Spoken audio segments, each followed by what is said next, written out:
So now let's learn about the political sociology approach. Okay.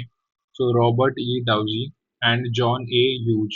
Hughes, okay, he defined political sociology approach as analysis of interaction between politics and society. Okay, and it is also the study of power relationships between state and society that examines the influence of social identity of political behavior.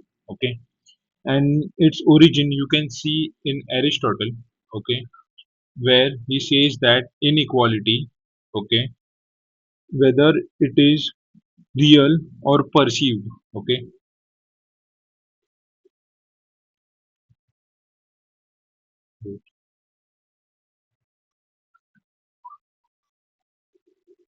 so inequality,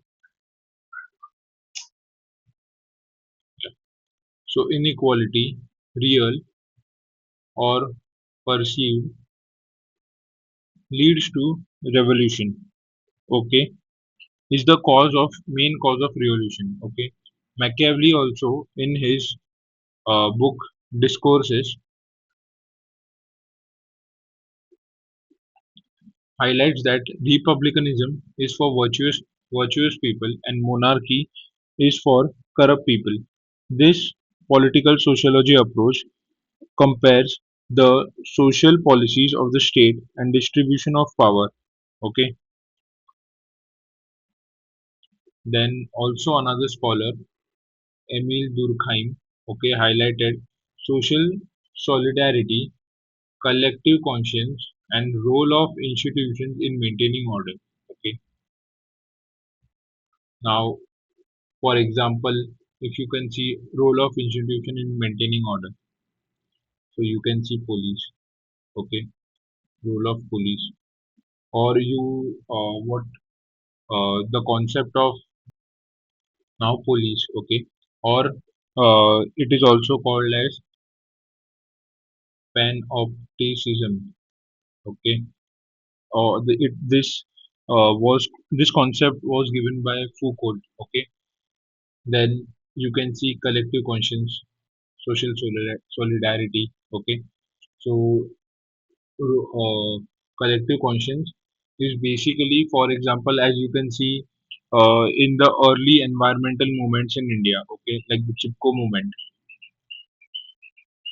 Okay, you can see collective conscience among the people, okay, or among the tribals there, in order to protect their environment, okay, which led to the genesis of environmental laws in India. Okay, then you can also add here Marx for its analysis of base and superstructure. Okay, then revolution as a driver of political change. Okay, this is very relevant here. Okay, then Weber, who challenged Marx,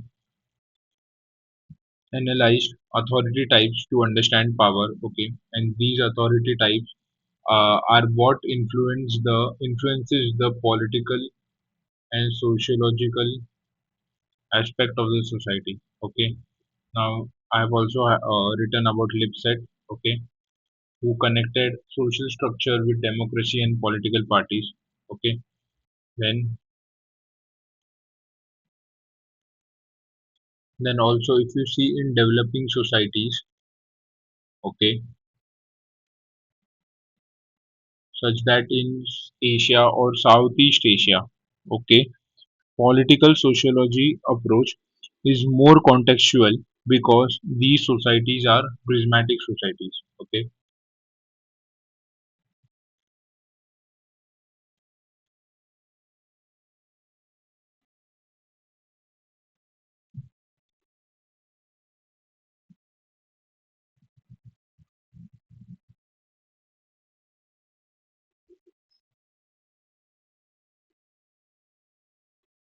this approach is more contextual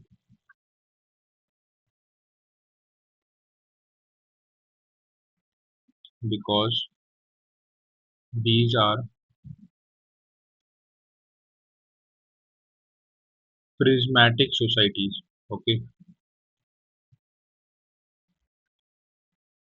this was told by Riggs. Okay, The scholar who analyzed it was named as Rich.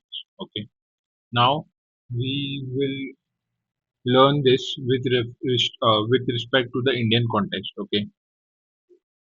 So first scholar Rajni Kothari highlights the role of caste in Indian politics.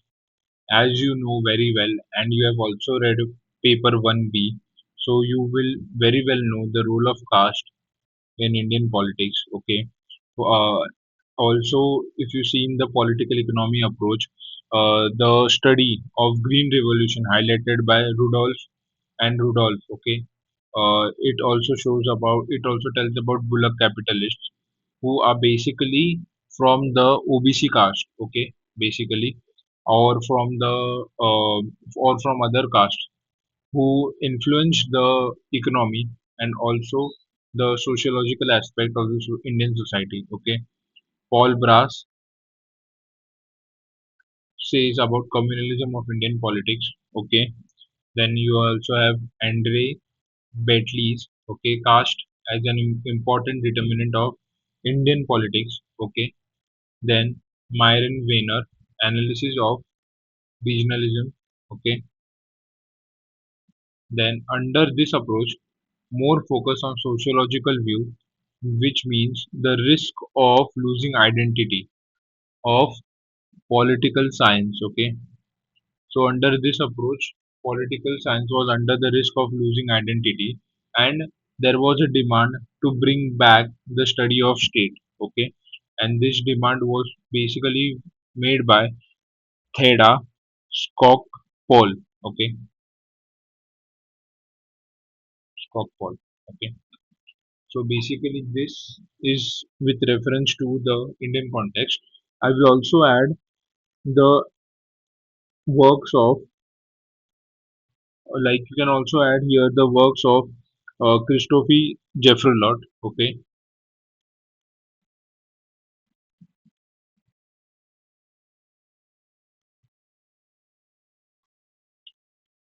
his work Silent Revolution, his or her, I do not know very well. Okay, then you can also add Yogendra Yadav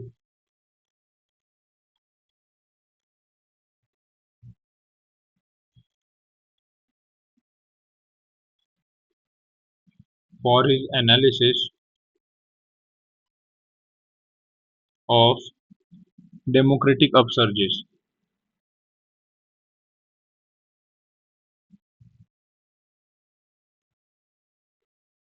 Okay, and mostly this is done. Okay, so this topic, the first topic, is most probably done. Okay, wait.